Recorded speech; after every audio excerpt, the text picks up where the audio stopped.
یہ ریکارڈنگ آپ کی خدمت میں urduaudiobooks.com کی طرف سے پیش کی جا رہی ہے۔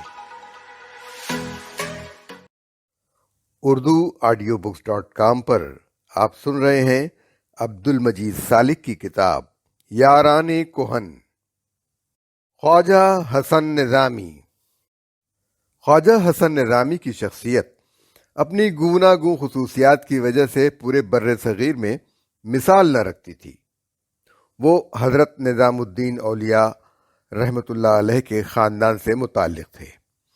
ان کی ابتدائی عمر ناداری اور قسم پرسی میں بسر ہوئی، لیکن طبیعت کی سادگی، ہمت کی بلندی اور عدیم المثال جفاکشی کے باعث وہ اس ناداری میں بھی خوش و خرم رہتے تھے۔ کتابوں کا گٹھا اٹھا کر کوچہ و بازار میں فروخت کر کے معاش پیدا کرتے تھے، لیکن دفعتاً مضمون نگاری کا شوق پیدا ہوا اور دیکھتے ہی دیکھتے وہ اردو کے ایک صاحب طرز انشا پرداز بن گئے۔ ان کی تحریر سادگی اور البیلے پن کا مرقع تھی۔ پیش پا افتادہ موضوع کو لے کر اس میں اپنی جودت طبع اور جدت فکر سے جان ڈال دیتے۔ خصوصاً عوام کے لیے ان کے مضامین میں بڑی کشش تھی، کیونکہ وہ انہیں آسانی سے سمجھ بھی لیتے تھے اور متاثر بھی ہوتے تھے۔ ادب و انشا کی شہرت کے ساتھ ہی ساتھ ان کے یاران طریقت کا دائرہ بھی وسیع ہوتا گیا اور ملک کے مختلف حصوں میں ان کے مریدوں کی تعداد 60-70 ہزار سے بھی متجاوز ہو گئی۔ ان کی چھوٹی بڑی کل تصانیف ملا کر 200 سے زیادہ ہوں گی، جن کے ایڈیشن دھڑا دھڑ فروخت ہوتے تھے اور خواجہ صاحب کی دولت میں روز بروز اضافہ ہوتا چلا جاتا تھا۔ انہوں نے 20 رسالے، ہفتہ وار اخبار اور روزنامے جاری کیے اور بند کیے۔ نظام المشائخ، توحید، عادل، منادی اور خدا جانے کون کون سے پرچے ان کے فیض تحریر سے مقبول عام ہوئے، جن میں سے ایک منادی آخر تک جاری رہا، جس میں خواجہ صاحب اپنا روزنامچہ لکھا کرتے تھے۔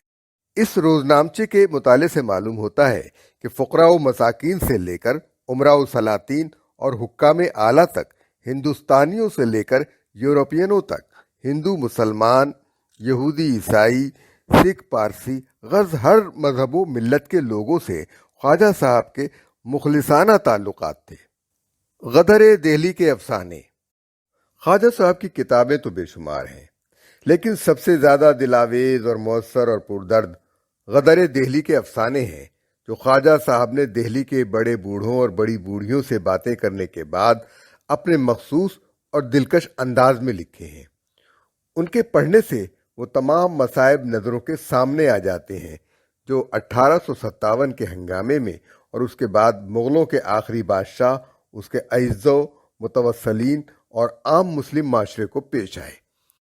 اگر خواجہ صاحب اس کتاب کے سوا اور کچھ بھی نہ لکھتے، جب بھی وہ اردو کے بے مثال انشا پرداز تسلیم کر لیے جاتے۔ خصائل و شمائل۔ بلند قامت، دبلے پتلے آدمی تھے، بھری سی داڑھی، سر پر درویشوں کی سی نکیلی ٹوپی، بر میں لمبا کرتا اور لمبا فرغل، ٹانگوں میں ایک بر کا کھلا پاجامہ پہنتے، چہرے کا رنگ کھلتا ہوا گندمی، آنکھیں چمکیلی اور سخنگو، بشرے پہ شرافت و شفقت اور خلوص و دردمندی کا اثر حویدہ تھا۔ تقریر و تحریر دونوں عام فہم، سادہ اور نکتہ ترازانہ۔ درگاہ خواجہ نظام الدین رحمۃ اللہ علیہ کے پاس اپنے سیدھے سادے مکان میں فرش پر تکیہ لگا کر بیٹھتے اور دنیا بھر کے معزز سے معزز اور فرنگی مآب ملاقاتیوں کو بھی اس فرش پر آلتی پالتی مار کر بیٹھنا پڑتا۔ پان بہت کھاتے تھے، خاصدان اور اگالدان ہمیشہ پاس دھرے رہتے۔ طبیعت میں خشکی کا نام نہ تھا، مزاح و تفنن کی داد دیتے، لیکن کبھی قہقہہ مار کر نہ ہنستے۔ لبوں پر صرف ہلکا سا تبسم نمودار ہوتا۔ پہلی ملاقات۔ خواجہ صاحب سے میری پہلی ملاقات دارالاشاعت میں ہوئی، جب خواجہ صاحب مولوی سید ممتاز علی سے ملنے آئے۔ میں اور امتیاز علی تاج خواجہ صاحب کی تحریروں کے بے حد مداح تھے۔ ہم دونوں نے عقیدت مندانہ ان کا نیاز حاصل کیا۔ ان دنوں میں نے ٹیگور کے ڈرامے چترا کا ترجمہ کیا تھا، جس کے جستہ مقامات خواجہ صاحب نے سنے، قدر افزائی فرمائی اور کہا میں اس پر دیباچہ لکھوں گا، چنانچہ خواجہ صاحب کا لکھا ہوا دیباچہ شامل ایک کتاب ہے۔ چوننی 1923 کے آغاز میں امتیاز نے مجھ سے ذکر کیا کہ بھارت بیاکل تھیٹریکل کمپنی کے ایک نو عمر ایکٹر چنی لال پر خواجہ صاحب کی خاص نظر عنایت ہے اور وہ اس کی روشن پیشانی میں شاہد ازل کا جلوہ دیکھتے ہیں۔ مجھے شوخی جو سوجھی تو میں نے پرسش مزاج کے عنوان سے 3-4 اشعار فارسی میں لکھ کر گمنام کی طرف سے خواجہ صاحب کو ڈاک میں بھیج دیے، جن میں سے صرف 3 یاد رہ گئے ہیں۔ اے خواجہ نامدار چونی، در صحبت گل ازار چونی، ماندر ہجر تو این چیسم، تو در پہلو یار چونی، در حسرت قرب ذات بیچوں، اے صوفی ہرزکار چونی۔ کچھ مدت بعد جب خواجہ صاحب لاہور آئے اور دفتر زمیندار میں ملاقات ہوئی تو دوران گفتگو میں نے پوچھا، حضرت خواجہ صاحب وہ چنی لال آج کل کہاں ہے؟ یہ سن کر نہایت غور سے میری طرف دیکھا اور کہا، اچھا تو یہ آپ تھے؟ میں بے اختیار ہنس دیا۔ کہنے لگے، کچھ نہیں، وہ ایک چند روزہ تاثر تھا، لیکن آپ نے شعر خوب لکھے۔ تبلیغ اسلام۔ جب یو پی میں فتنہ ارتداد کے شعلے بلند ہوئے، آریہ سماجیوں نے ملکانہ راجپوتوں کو شدھ کرنا شروع کیا اور ہندوستان بھر کے مسلمانوں میں تبلیغ اسلام اور انسداد ارتداد کی تحریک برپا ہوئی، تو خواجہ صاحب نے اپنے انداز میں تبلیغ اسلام کی کامیابی کی تدبیریں بتانی شروع کی۔ ایک پمفلٹ شائع ہوا جس میں دوسری تدبیروں کے علاوہ ایک یہ تدبیر بھی بتائی کہ طوائفیں جو اکثر مسلمان ہیں اپنے ہاں آنے والوں کو مسلمان بنانے کی کوشش کریں۔ اس پر ہندو اخباروں نے مسلمانوں اور ان کے مبلغوں پر بے پناہ حملے کیے اور مسلمان حلقوں میں بھی خواجہ صاحب کی اس مجوزہ تدبیر کی ہنسی اڑائی گئی۔ رئیس الاحرار سے چخ۔ جن دنوں مولانا محمد علی دہلی سے اپنا روزنامہ ہمدرد نکالتے تھے، انہیں کہیں سے معلوم ہوا کہ خواجہ حسن نظامی نے چیف کمشنر دہلی سے مولانا کی شکایت کی ہے اور ان کی گرفتاری کا مشورہ دیا ہے۔ خدا جانے اس افواہ میں کوئی حقیقت بھی تھی یا نہیں، لیکن مولانا محمد علی کی جنگجوئی نے خواجہ صاحب کے خلاف ایک باقاعدہ محاذ قائم کر لیا اور ہمدرد میں ختم خواجگی کے عنوان سے خواجہ صاحب کے خلاف پے در پے افتتاحیے لکھنے شروع کر دیے۔ پہلے تو خواجہ صاحب طرح دیتے رہے، لیکن جب رئیس الاحرار کا غصہ کسی طور سے فروغ نہ ہوا تو انہوں نے غریبوں کا اخبار نکال کر مولانا پر تابڑ توڑ حملے کیے اور منادی میں بھی لکھنے لگے۔ ادھر یار لوگوں نے منادی کے مقابلے میں سنادی نکالا، دوسری طرف اڑادی نکالا۔ غرض 2-3 مہینے تک خوب گھمسان کی لڑائی ہوئی اور دونوں انشا پردازوں کے جوہر کھلے۔ آخر حکیم اجمل خاں اور بعض دوسرے سنجیدہ حضرات کی مساعی مصالحت سے یہ ہنگامہ فروغ ہو گیا، لیکن انصاف کی بات یہ ہے کہ قوت تحریر میں مولانا محمد علی اور عام پسند نشر و اشاعت کی وسعت کے اعتبار سے خواجہ صاحب کامیاب رہے اور یہ کشتی برابر سرابر چھڑا دی گئی۔ جھٹکت المشائخ۔ 1933 میں میری بڑی بیٹی کی شادی پر جہاں مقامی اکابر نے تشریف لا کر مجھے عزت بخشی، وہاں خواجہ صاحب دہلی سے آ کر شریک ہوئے اور مجھے بندہ احسا بنا لیا۔ میرا معاملہ خواجہ صاحب کے ساتھ اسی قسم کا تھا کہ چوٹیں بھی چلتی رہتی تھیں اور نیاز مندی بھی پورے خلوص سے جاری رہتی۔ چنانچہ انہی دنوں جب خواجہ صاحب نے اپنے اخبار میں جھٹکے کی گوشت کو حلال بتایا تو میں نے افکار و حوادث میں دہلی کے حضرت جھٹکت المشائخ کو خاصا رگڑا دیا۔ اتفاق کی بات انہی دنوں مہاراجہ صاحب کپور تھلہ کی بنائی ہوئی مسجد مکمل ہوئی تھی اور مجھے مہاراجہ نے اس کے افتتاح کی تقریب میں شرکت کی دعوت دے رکھی تھی۔ میں کپور تھلہ گیا تو معلوم ہوا کہ مہاراج کے محل کی وسیع گراؤنڈ میں مہمانوں کے لیے بہت سے خیمے نصب ہیں۔ میں ان خیموں کے درمیان سیر کر رہا تھا کہ کسی نے بتایا کہ وہ خواجہ حسن نظامی کا خیمہ ہے۔ اگرچہ افکار کی اشاعت کے باعث میری طبیعت میں ایک خفیف سا حجاب تھا، لیکن میں جوں توں کر کے خواجہ صاحب کے خیمے میں داخل ہو ہی گیا۔ وہاں دیکھا کہ ایک تپائی کے گرد چند کرسیوں پر بعض حکام ریاست بیٹھے ہیں۔ سامنے خواجہ صاحب رونق افروز ہیں اور تپائی پر انقلاب کا وہی پرچہ پڑا ہے جس میں خواجہ صاحب کو جھٹکت المشائخ کا خطاب دیا گیا تھا۔ متانت اور عمر کا تعلق۔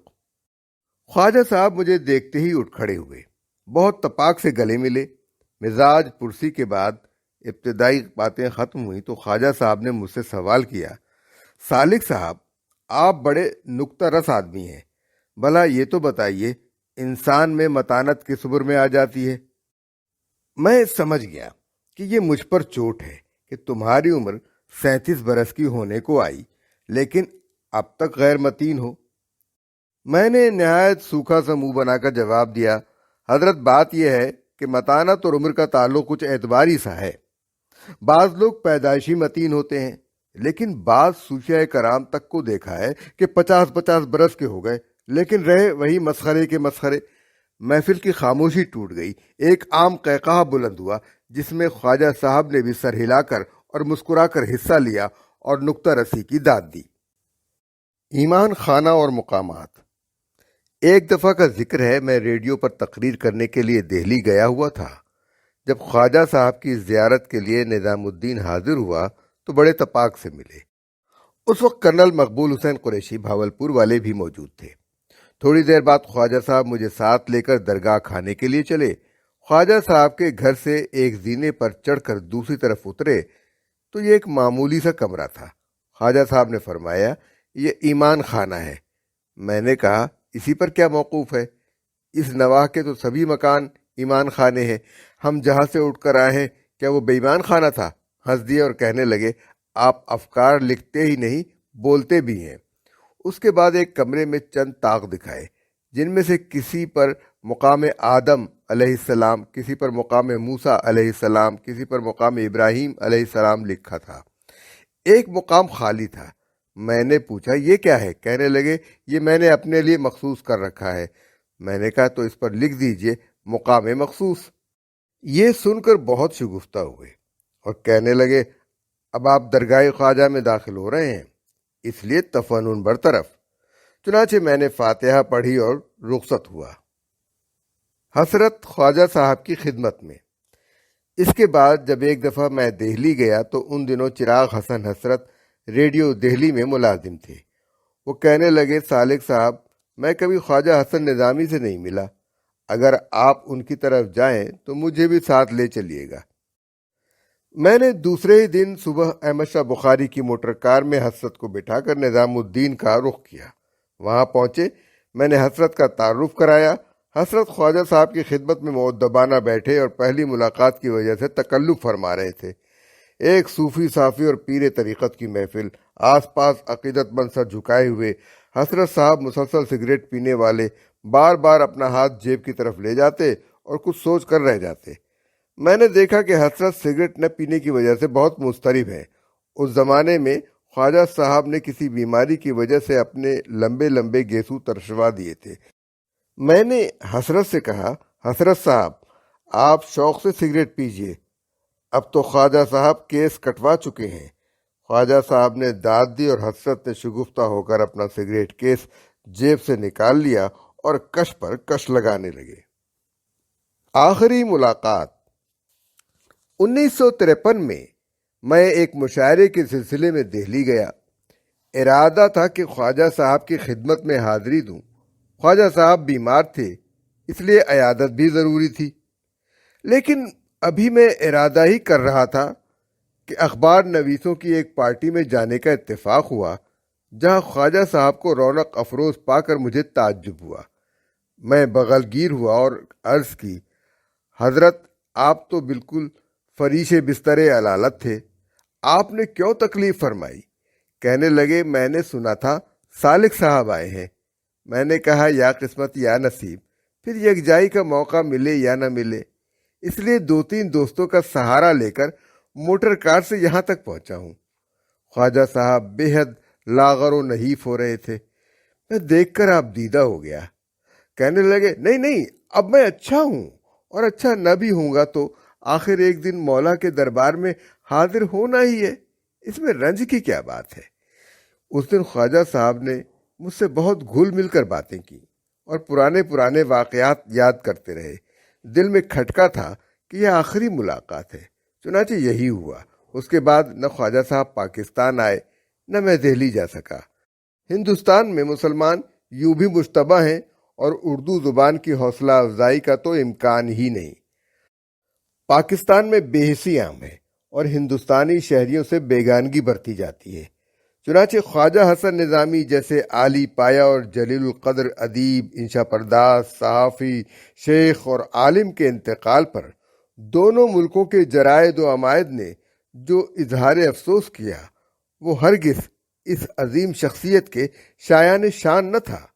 مختلف مقامات پر بعض اہل طریقت نے دعائے مغفرت کی اور بعض ادبی حلقوں نے تعزیت کی قراردادیں منظور کی، اور بس کیا آئندہ ہمارے مایہ ناز علمی اور ادبی بزرگوں کا یہی حشر ہوتا رہے گا؟